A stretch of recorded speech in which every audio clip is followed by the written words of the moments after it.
Well, welcome everybody.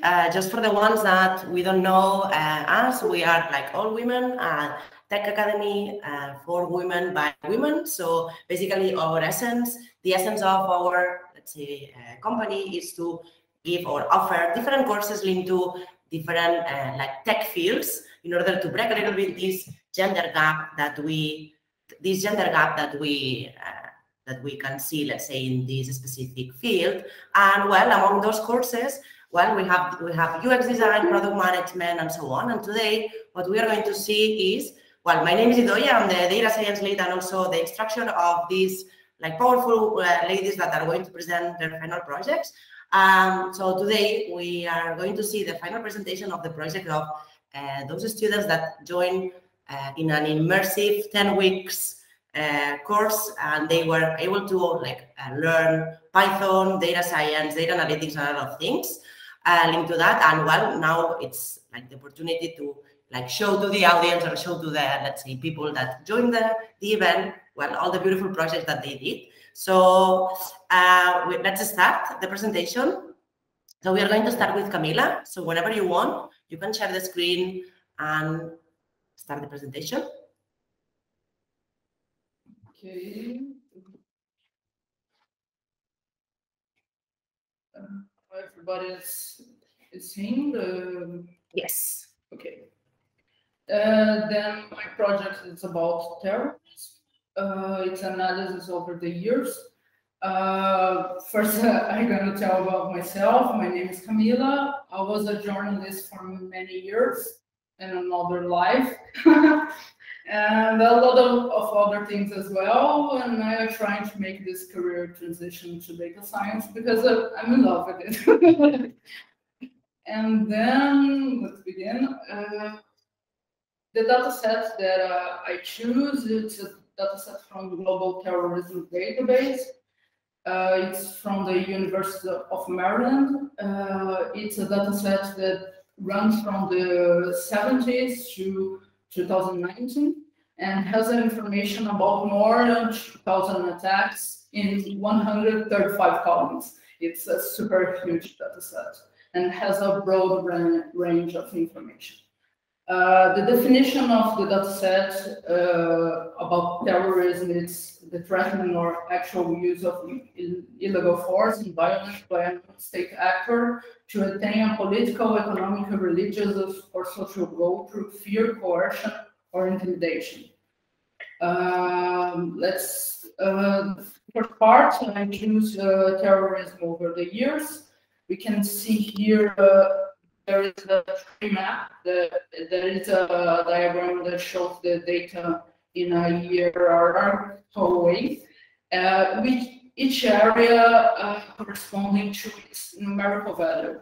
Then we can see the Middle East and the North Africa. It's the region that we have more attacks, and Iraq, it's the country that we have more attacks. And like South Asia, we have Afghanistan and Sub-Saharan Africa, Nigeria. And here on the terrorist attacks by year, we have 2014 is the year with more attacks. And after 2015, we have a decline with the total number of deaths as well. And it is the first decline since 2010. We can see they says that it's because Boko Haram and ISIL, they have a decline because we have military operations against the Boko. And here we have attacks versus deaths, and we can see, oh sorry, it's kind of small, but we can see that UK is the only country that we had more attacks than people killed. On the this is by the countries with more attacks. Okay, and then here I put the history of attacks. Here we have terrorist groups by years active. They were active. The most active after 2010, we can see that it's Taliban and ISIL. Oh, sorry. And then we have here terrorist groups by attacks. Oh, Then we have the Taliban in the first position, the ISIL in the second, the Sendero Luminoso in Peru, Al-Shabaab in Somalia, Communist Party of India, Farabundo Martin National Liberation in El Salvador, News People Army from Philippines, Boko Haram in Nigeria, Ansarallah Yemen, Huayra, Kurdistan Workers' Party. It's in many countries when we have Kurdish communities. The FARC in Colombia, the ETA in Spain, and the ELN in Colombia. And here in the attacking methods, we can see the most common, it's armed assault. And here I separate attacks by region and types of attack. We can see the orange color, it's bombing explosion, it's the most common attack.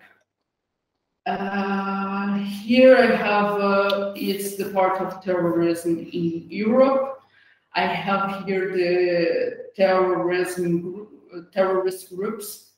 And we can see the first ones is IRA and ETA, but we have the Grappo and the neo-Nazi extremists, it's all on the list. And the types of attacks, the more common, it's bombing explosion. We can see that on the data set a tendency of the frequency and the deadliness of terrorist attacks have shifted from Western to Eastern Europe in the last years. I will start to talk about it, but I don't want to talk too much because I can make a presentation, a whole presentation of the IRA. But IRA starts in the 60s and goes until mid-98 when we have this Good Friday Agreement. In 30 years, they kill more than 3,500 people. And the IRA, the year that we have most deaths, it was 72. More than 500 people died on this year. And it was the year of the Blood Sunday. Mm-hmm. And the ETA, it was between 68 and 2010. It killed 809 people and injured thousands more than 2,000 people. The most deadliest attack was here in Barcelona. It was a hypercore bombing in 87, and 20 people were killed. Here we have a map with the attacks in Europe. And here I put the most recent attacks that it was most deadliest, and we remember like the Madrid train bombings, the London bombings, the Norway attacks that it was neo-Nazi and Paris attacks. And here I separate by targets, and the targets we can see on this one that. This is like we have by the years, and we can see they are in different scales because the first one it's 4,000 and the second one it's 350. They are not in the same scale. Mm-hmm. But we can see on the first one that we have military, police, and private citizens because it's trends now to attack private citizens because you have the public opinion. It's very sad. And in the second, we have the terrorist state militia, journalists, and violent political party.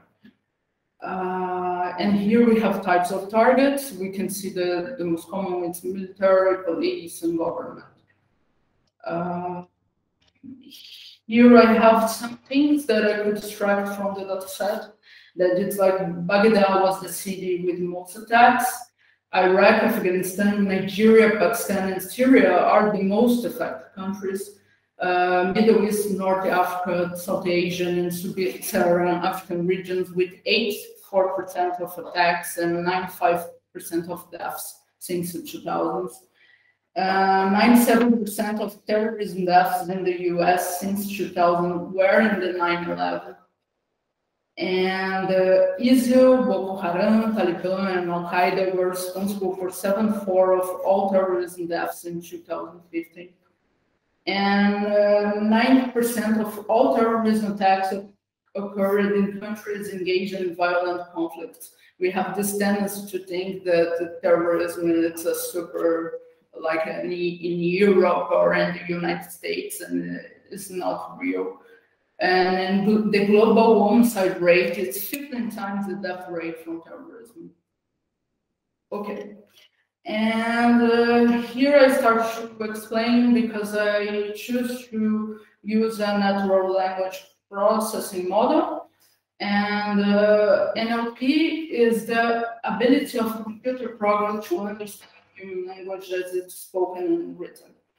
I choose to use the LDA, that is topic modeling. And topic models are a type of statistical language models used for uncovering hidden structure and identify patterns in a collection of texts. Here we can see that I have my column of, it's a column, because on the data set, I have so many categorical columns that it's columns with text, that it was the summary of the text, notes, motive, ransom note. And here I have my column of summary that I use a word cloud. A word cloud is a graphical representation of a frequency of words. How much a word appears in a short text, the bigger the word, the most time it appears here. Yeah, okay. First, for do this word cloud, I have to transform the data. I transform the data in numerical values to run the model, and then I sorry, I remove the stop words because stop words are words that we have in any language which does not add much meaning to a sentence. Then when we have to run the model, it's better than we get rid from these words. And we can see here on summary, I have claimed responsibility, explosive device, injured, wounded, blast.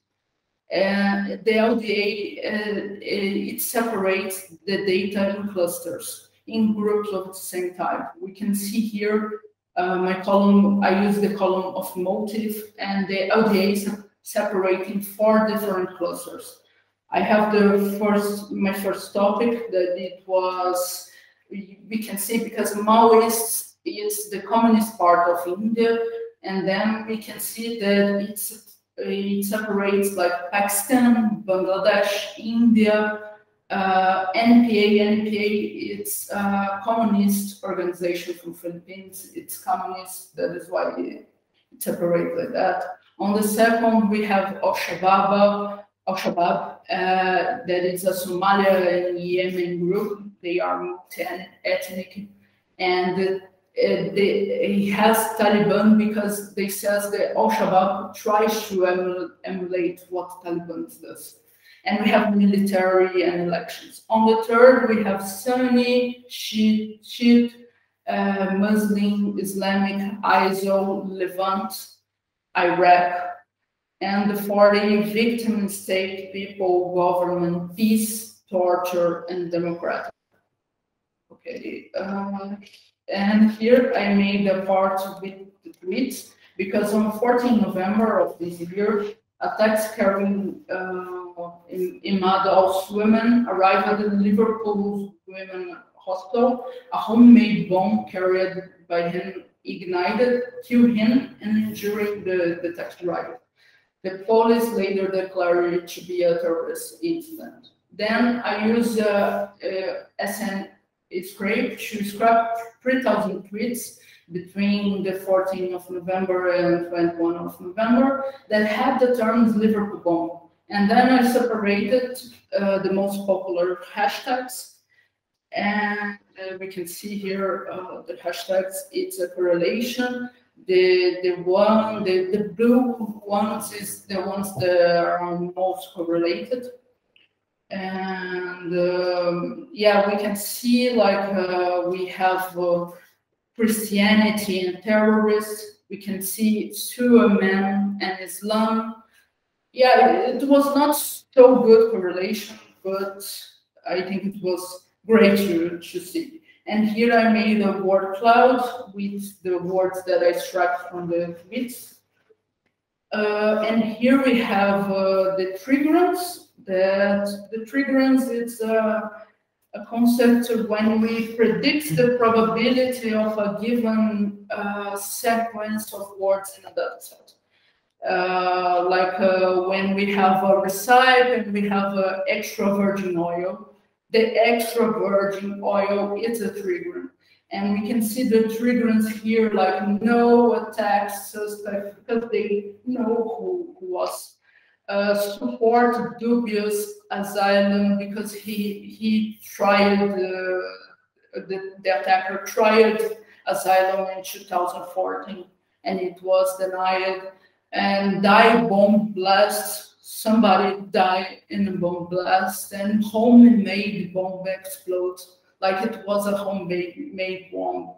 I think this is super interesting. And then I'm finishing my next steps. It will be like the dataset has several columns related to ransom. I think it will be super interesting to do a separate analysis of these columns, including using some NLP model, because I have a ransom note that is a text column, and separate other attacks in the past and scrape the tweets on the dates that happened these attacks, to analyze in the same way as I did on the Liverpool attack, and try to use the GPT-J and TensorFlow to extract new information from the categorical columns, because the GPT-J, he can extract meaning from sentences, and I think it will be super interesting to do this. And try to use another models, because I only use the LDA, I can use the LSA or PLSA, and try to, if I get better results. Okay, then that's it. Cool. Sorry, thanks so much. No, I think it was, we were on time. So really nice presentation. Thanks, Camila. Really nice, the insights and everything.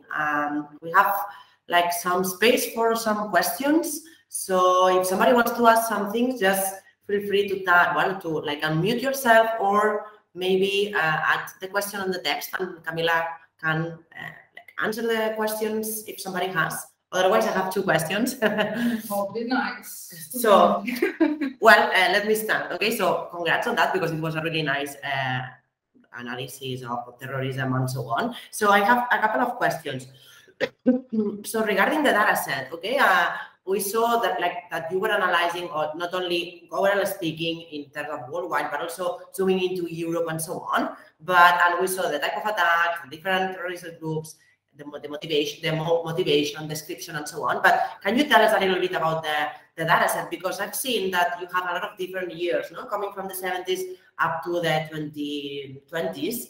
But I would say, I don't know how many columns that you have, how many different countries, if you have like an overall idea. I'm not expecting like real numbers, I would say, but in terms of for the audience to know specifically, you know, the amount of information that you were handling. And also on top of that, linked to that, also regarding the tweets. So this data set contained also the tweets, because those tweets were kind of recent. So how did you do it? So because for me, it's kind of difficult, let's say, to imagine that those tweets that are super recent can be included in that data set. So did you extract it, or how did you, which was the approach that you used? Okay. Yeah. The data set was a super large one. It's 200,000 columns. It gets all the attacks since the 70s. And and we have like 135 columns. It's like we have columns about ransom, if the ransom was paid, if we have kidnappers. It was so much information. I have to choose like something to look, but you know, I have material for 1 hour. Like I have to like define. Yes. And the tweets, I use it as a script to spread the tweets. tweets. Yeah, so you scrapped the tweet and then did something. Okay, nice. And then I clean the text, remove the stop words, choose the hashtags. Okay, cool, amazing. Thanks, Camila. Somebody has another question for Camila? No? Everybody's exhausted. Yes. So thanks, Camila. Thanks for the nice and wonderful presentation. So let's move to our second student, which is Liz. So whenever you want, Liz, you can share the screen and so on. Sure.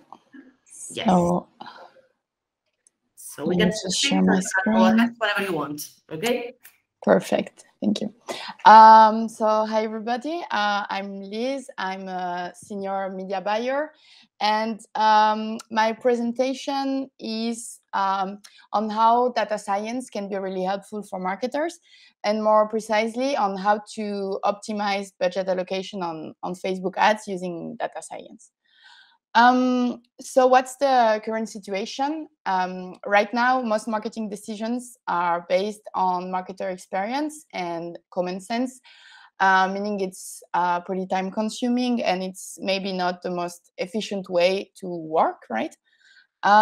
So there is one main issue is as a marketer, you have to decide how you allocate your budget.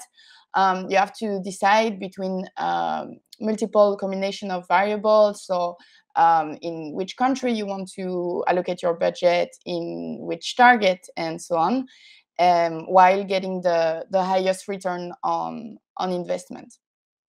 So to quickly explain and a bit more in a bit more visual way how it works. So for every channel, campaign, or ad group, you would imagine that so the more you spend, the more sale you get, right? But the reality is not that perfect, meaning that at some point it will flatten, meaning that you will keep spending, but you will get the exact same amount of sale, meaning that your cost per acquisition over there will increase.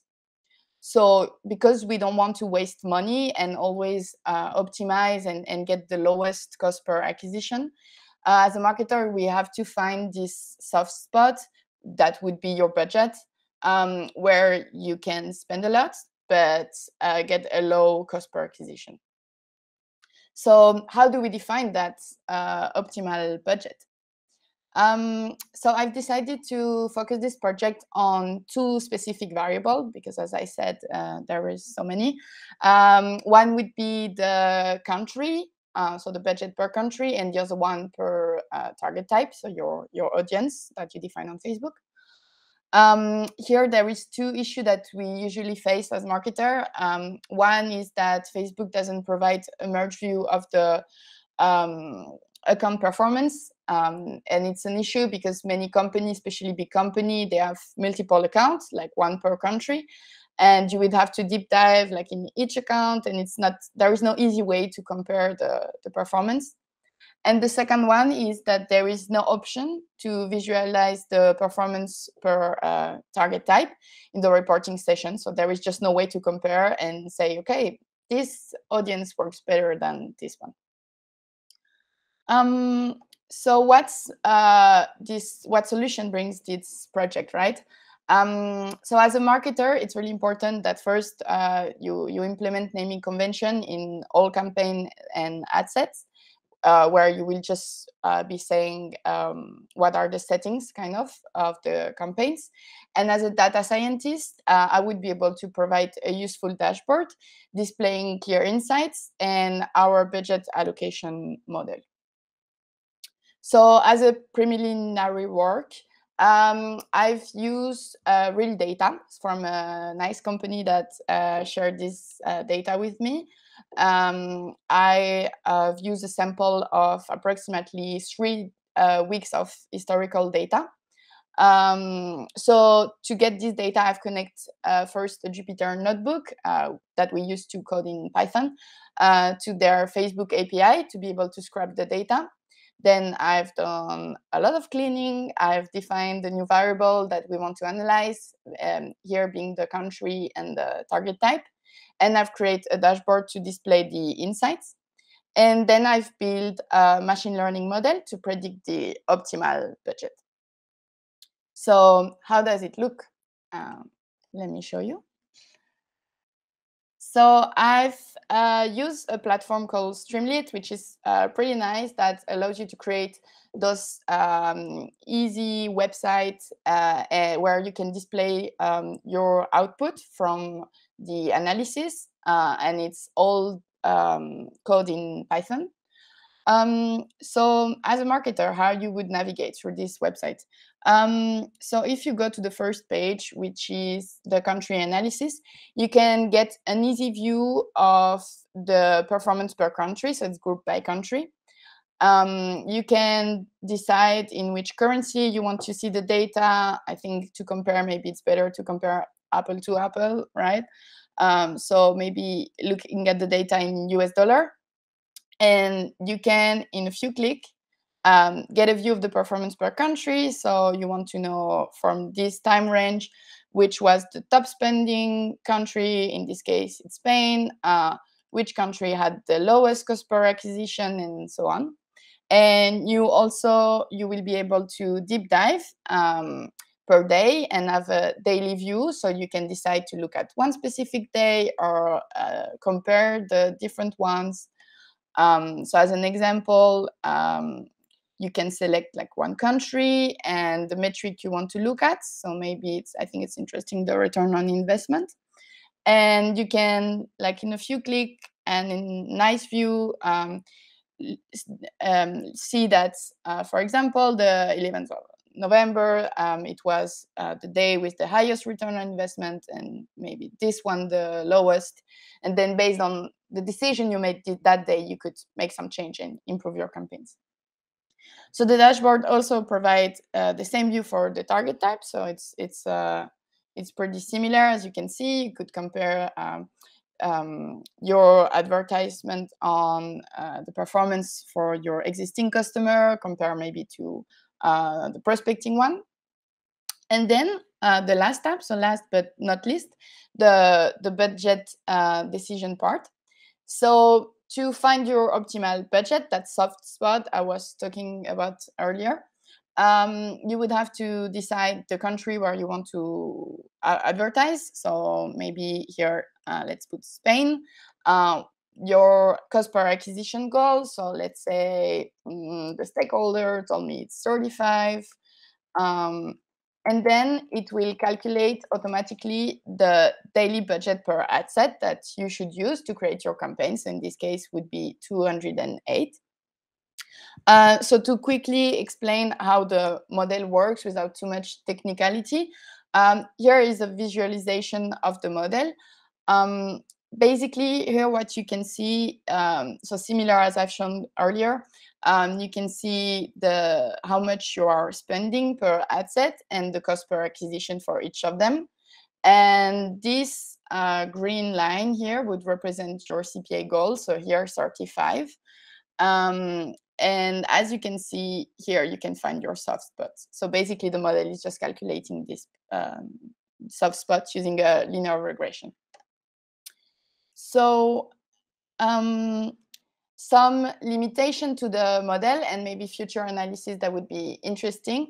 I think this model, it's only predicting the budget you should use at launch, meaning that you cannot replace the marketer. You still have to keep an eye on your campaign, and if it's performing well, you should increase that budget to maximize the performance. Second, that this model only takes into account the cost per acquisition and not the return on investment. So maybe you have a high cost per acquisition, but the revenue is really high. So maybe you should use a higher budget. In an ideal world, we should use also that metrics to do the prediction. And finally, we should also feed the prediction for each target type and not only take into account the country variables. I think that would be nice to explore in the future. And that's pretty much it. I hope you enjoy, and if you have any question, doubts about my presentation, just shoot. Cool. Amazing, really great presentation, and also the dashboard and so on.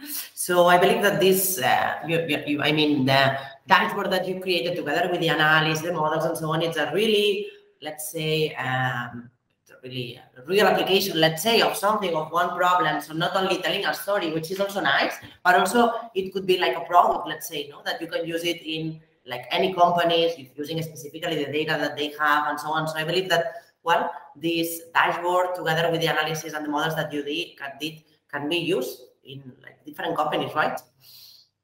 So it's a really good example for the rest of the, let's say, the people that are joining this event, in which we can use, let's say, this machine learning together with Python and so on in order to, make some data-driven decisions, not only like using the expertise, which is super valuable of different professionals, but also like, complementing this expertise with, like data-driven decisions, so decisions coming from the data, So it's a really, really nice example. Okay, somebody has a question to Liz and so on. Nobody, people are kind of sleepy or hungry or something. Okay, so I have one question if nobody has. So which was like the hardest part? Because I was able to see that, well, there is some like getting information from Facebook API, which is not easy, something that was covered in the board. Also this dashboard that you created and that it was created with Python, right? The different models, cleaning. So which was like the hardest part that you faced? Yeah, I think personally, like the hardest part for me was really connected to connect to the Facebook API. I have to say that is not the most user-friendly tool that they have. So to call and get your data, it's specific to Facebook coding. So I think this was the hardest part. For the rest, I think Streamlit is pretty easy to use. So once you get the logic, like you can build really easily a nice dashboard, I would say. Super nice. Super nice. So thanks. Congrats on that. Somebody has any questions? It's your last chance to ask. Otherwise, no. Thanks for like showing us this super nice real application, let's say, that can solve a lot of problems. And thanks, Liz. And let's move to Sophie, which is the third student that is presenting. Yes. Let me share my screen. Great. So hi everyone. I'm Sophie. I'm an economist by training, but I've actually been working as a project manager for the last few years. And for my final project, this data science course, I'm actually going to focus on something completely different, which is vegan diet. My dad and my sister are actually vegan, and often when we think about the vegan diet, we think about what not to eat rather than what to eat. So the aim of the project is to explore a little bit the nutrient contents of foods, so through some data visualization, and then using a machine learning model, providing a recommender system for vegan recipes that focus on nutrients that can be selected based on the person's need. So for this, I use two different data sets. The first one is a food data set. It's from the Swiss Food Composition Database. So it actually contains most of the foods available in Switzerland. And for those foods, it gives the macronutrients, which are fats, carbohydrates, fiber, and protein, as well as some micronutrients, which are vitamins, minerals, and oligoacids. And then we combine this with a recipe data set that was available online, and there are the different ingredients, the number of steps, minutes, etc. So first of all, what are actually the nutrients that we need on a daily basis? On the right, you can see kind of like those values here of the different nutrients that I'm focusing on. And then a nice little word cloud here that is showing kind of based on the size of the word how important they are in terms of the quantities that are needed daily. Everything is in milligrams, so we can see we actually need quite a lot of different types of nutrients on a daily basis. I think the scientific community is labeled roughly 150. There's also a discussion that could be a lot more for this project. I'm focusing on the most common ones. So then I looked a little bit more deeper into the different types of foods. So what are the foods actually contained? So I transformed the data using some mathematical equation and normalized it to try and kind of like zoom in to see how it all looks. Here we can see, for example, the top ones are plant-based, the bottom ones are not.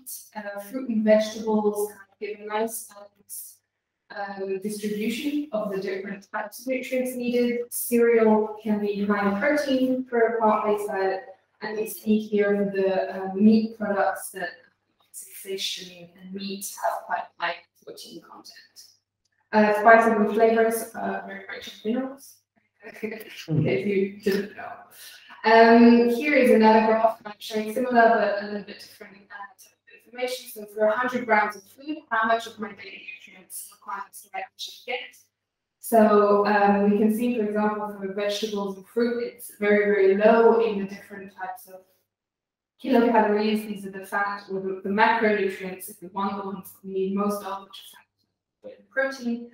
If we look at the nuts and seeds, if you eat 100 grams of nuts and seeds, on average, you'll actually get more than your daily need of fat. But they are kind of rich in all the different other nutrients as well.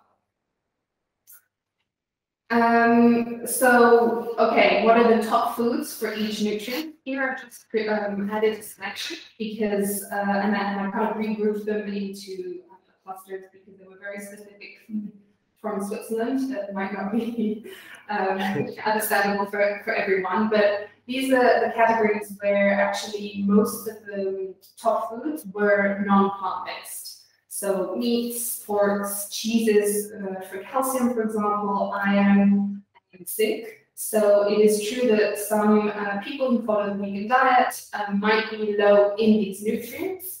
However, you don't need to worry because there are some plant-based foods that are rich in these nutrients. So this is a circular bar chart that is kind of showing you how much of the different nutrients exist for the different foods. So for calcium, the chia seed is high in calcium as well. It's also high in other elements such as fiber and magnesium. Seaweed can be high in iron.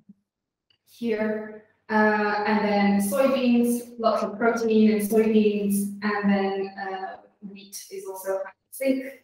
So using Python, actually, you can, for all the different types of foods, kind of create these plots as well.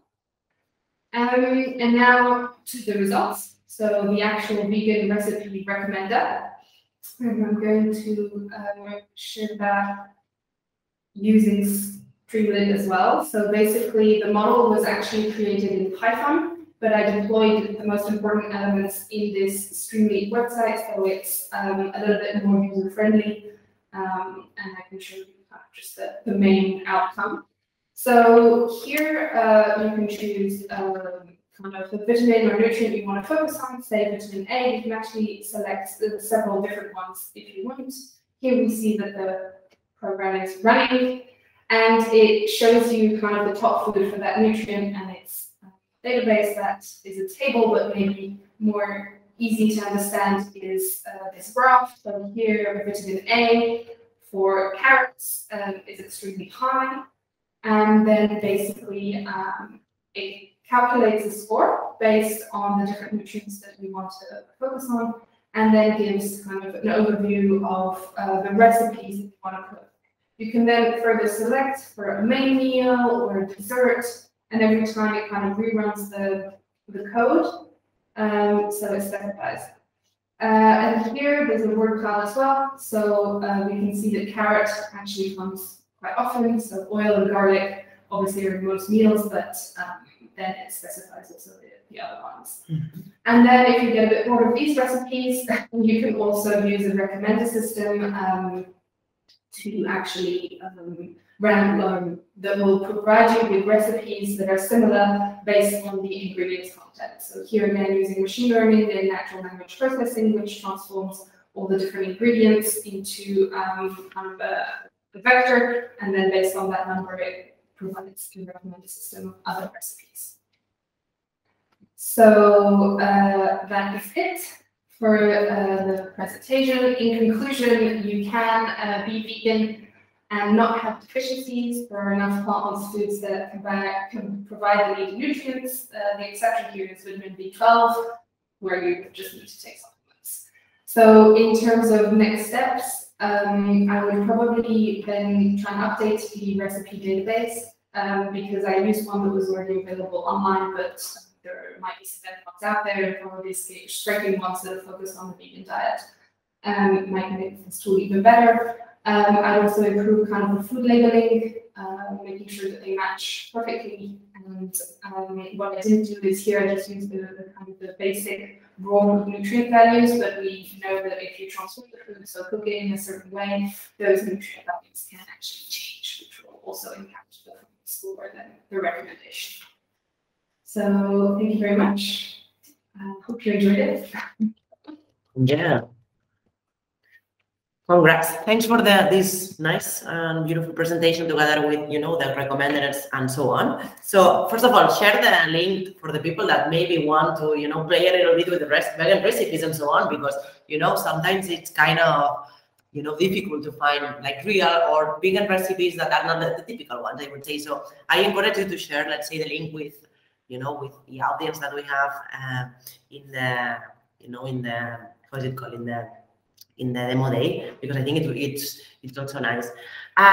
So I have several questions. Well, I don't know if somebody has any question. If not, I'm starting with it. So regarding the recipes and so on, because you were focusing, let's say, with the vegan one, and it's more linked to the data set and so on. Did you find a data set that it was completely vegan and so on? Because I believe, I don't know, but it could be a little bit difficult, you know, to find something. If it's not the case, how did you proceed in order to, you know, get that information and so on? Yeah, no, so actually, no. The data that I used wasn't purely vegan, so it's huge. It had a lot of different recipes, so I actually spent a lot of time trying to clean that. Again, trying to clean it as most efficiently as possible. So focusing on certain words, and if those words were present in the recipes, they would be excluded from the data set. So I made sure that basically it just came up with the vegan options. Yes. And another quick question regarding or linked to the recommender system. No, you were using like machine learning and so on, but I think that it will be nice, you know, to explain a little bit briefly, let's say, the algorithm a little bit, how it works, if it works, let's say, with, I don't know, similar recipes, but considering the food or considering, you know, the number of ingredients or what? Yeah, so it works with several different steps. The first one, obviously, is the specific nutrient that the person selects, and then it calculates a score for the recipes based on the ingredients. So it looks like, okay, it has this ingredient, and this ingredient has this much vitamin A, say. So it then calculates an average score, especially if you want to select multiple nutrients. And then the person can filter out, okay, I want a main meal or snack. So that filters it even further and only shows the snippet of the data set basically that satisfies that condition. And then it provides kind of like the top recipes for the selected nutrients, but then the recommender actually works based on the types of ingredients. So you can select, say, I kind of like this recipe, but I've done it multiple times. So I'm asking for a recommendation as to what other recipes have a similar score and similar ingredients that I can cook next. Cool, amazing. Thanks, Sophie. Somebody has any other questions? No? Well, so last but not least, Juliana from Germany, live. I will share my presentation here in the chat because then everyone can like play with. Amazing. And yeah, and I will start to share my presentation also.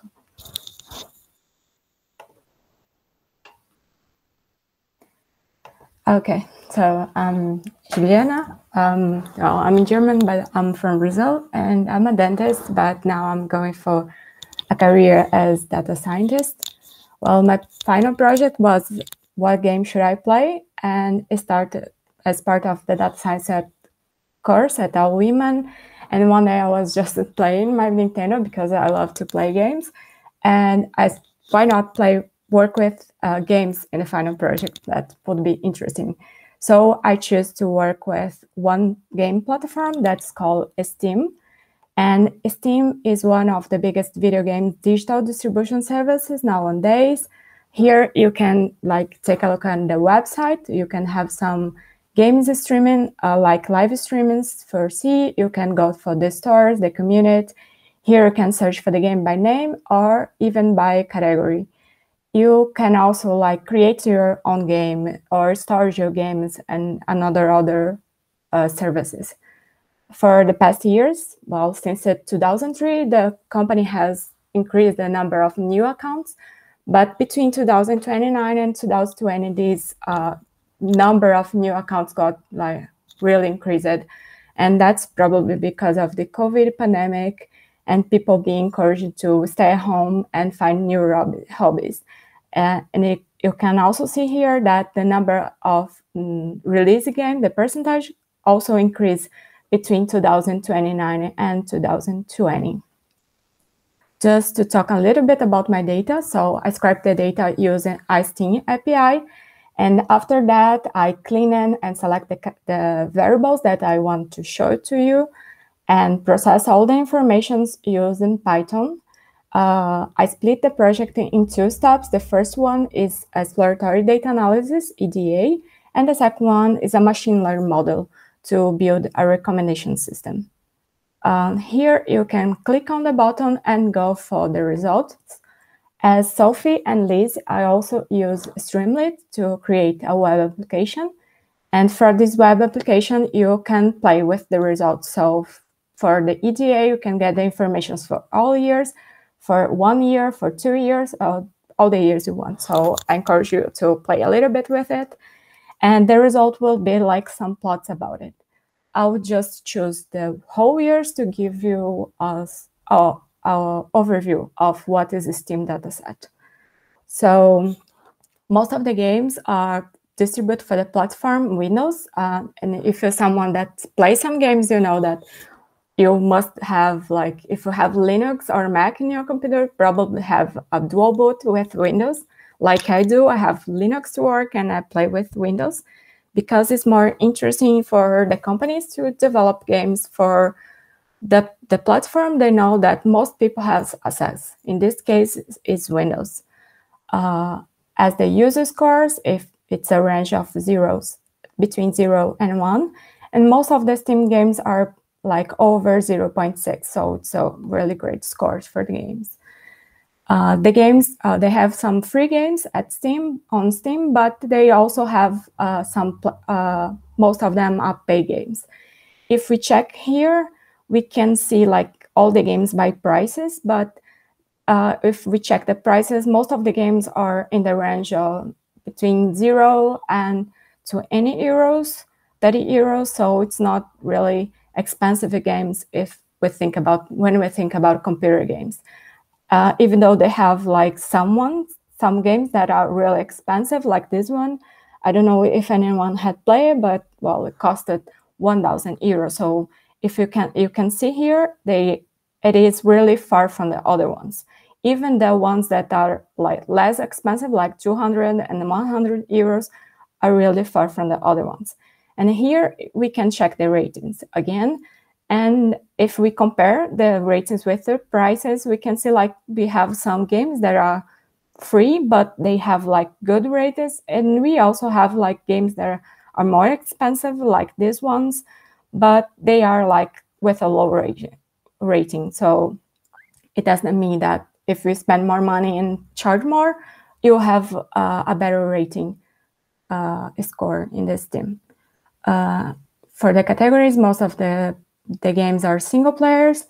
As supported language, they have English. Well, that does not surprise me because English is, well, it's common and everybody speaks it. We are talking like each other right now and understand each other come from different parts of the world, because we're talking English. So most of the game has support for English, but you can see here like German, French, Russian, Chinese also be supported languages. If we dive a little bit for the genres, we can see that most of the games are indie games. Indie is a short word for independent games, so games that are created by small companies or one person. And if I can give you a spoiler, so we have a lot of interests in the data set for publishers and developers, and we have a lot of independent games. So it's like a correlation there, because yeah, makes sense. If we have a lot of publishers and developers, we have a lot of independent games. If we go for the other genres, we have action games, casual, adventure. And if we jump a little bit for the ones that has the greatest average play time, we can check all these games names, and we can see that all these games are like action games. And it's natural that Steam has more action games and adventure ones, because are the most popular between the game players. It's games that are games that give you the sensation of thrill, challenge yourself, and have some achievement. So it's more popular. Going for the developers and publishers, well, we have a lot of interests, but the bigger companies have more games on Steam, like Big Fish and Choice of Games. One fact that's really interesting is that Steam is created by a game company called Valve, but if we select the whole years, we cannot see Valve appearing as the one that have more game. But if we select some, like the first years, we saw that Valve had more games in the platform, and for the latest year, like 2020, 2021, we don't have so many games created by Valve. And that's probably a change in the business model, what the company want to work with. Here in this part, you can select the game by name and see all the information. For example, here I was typing Counter-Strike, but well, I can just type one that was in the other one. So this one, the Make America Great Again, is this game here, where it's an action game and you have to save the country from Trump. And for this one, so you can check the results here. You have all the information that I was explaining above for this game, for example, the genre or the price of this game. And here for the part of the recommendation system, that's the second part. I would just type in here because it's taken a little bit a while to run. So I'll put the same game, Make America Great Again, the Trump presidents, and then the system will recommend the top 5 games using similarity. So the ones that are more similar to this game by rating and by genre, so 2 variables. So for this one, I have like games that are casual, engine, action. So if we just compare with this one, we can see like almost the same genre, and for the ratings also. And here I have like a short description of the games to see if it's one that attracts you. So you can play with other games and select one and see the information and recommendations. So just going for the conclusions, well, Steam has a great variety of games. I think that the first part of the presentation, like the exploratory data analysis, give us a little bit of a clue of what is the business model of the company, what they want to attract, what kind of buyer for the games, and etc. But of course, that's just a clue because we don't have access to this kind of information. As future steps for the project, I may work on cleaning the game's description because now I have some weird characters for some games. And I would work on improve the recommendation system by adding other aspects to recommend the game, such as the game price. Here you can find my LinkedIn, and if you want to contact me, feel free to, and that's it. Thank you. Wow. Super nice, Juliana. It will be super nice to have like one recommender system that recommends us one vegan recipe while we are playing a video game for you. It will be super nice to have this knowledge of those two recommenders. Cool. Thanks for like the presentation and this really nice insight coming from the video games. I'm not a video game player, but I super interesting the different insights and get this overall and so on. And well, I have one question linked to as well the recommender system, the machine learning model that you use. If you could like explain a little bit in some more details to the audience, how did you do it? Because you and Sophie were presenting also with everything in this dashboard, and it seems to be super easy, no? Because it's really interactive. You can modify the years and you can modify whatever. But in fact, I believe that there is something a little bit not as easy, as it seems in terms of the dashboard. So if you could explain a little bit, how did you do it and etc. Yeah, it's not so easy. But yeah, it's really interesting to see the results like in the dashboard, because it's more like you can play with more than in the code that you just see in the code. But yeah, it's nice. And it was more like to create these kind of recommend based in two things, because you can recommend based on one, but it's more interesting to see what's the recommendation based on two things. So it was a little bit tricky. I think Sophie passed through this phase too. That's a little bit tricky. Create a recommendation system not for one variable but for two. But it's nice to have something a little bit more like work as a result. And I want to like improve it and maybe use like other variables, because then we have like more games that are more close to the ones that we like it. And yeah, I think if I give details about how I created, it will be like a little bit boring.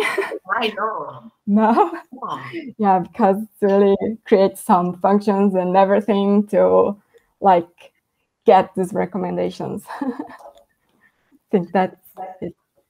So maybe for the ones that are not familiar with, data science and so on, what they did in this kind of recommender is what maybe Netflix or Spotify, this kind of platform does, okay? Based on similarities or on video games or recipes, or even it could be movies, etc. So there is a mathematical model behind. Of course, that the one that Netflix user is more complex. Of course, how many people are working there, and it's a global company. But it's like the starting point, So Netflix for sure that it started, with some like mini model, blah blah blah. So that's what they were doing. So using the algorithms or some of the algorithms in order to recommend based on similarities, So another thing, are you considering to sharing this presentation or something with the people from Steam website? They are like developers or people into that field, and maybe they are interested in doing something. I don't know if they have any recommendation system embedded in their website, but I don't know.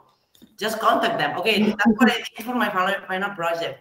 Let's do something, because maybe they can share like more insight or information that it's not, let's say, on the website. Maybe it's like personal information that they have, maybe based on the users, like age or something, or so share it. Yeah, maybe.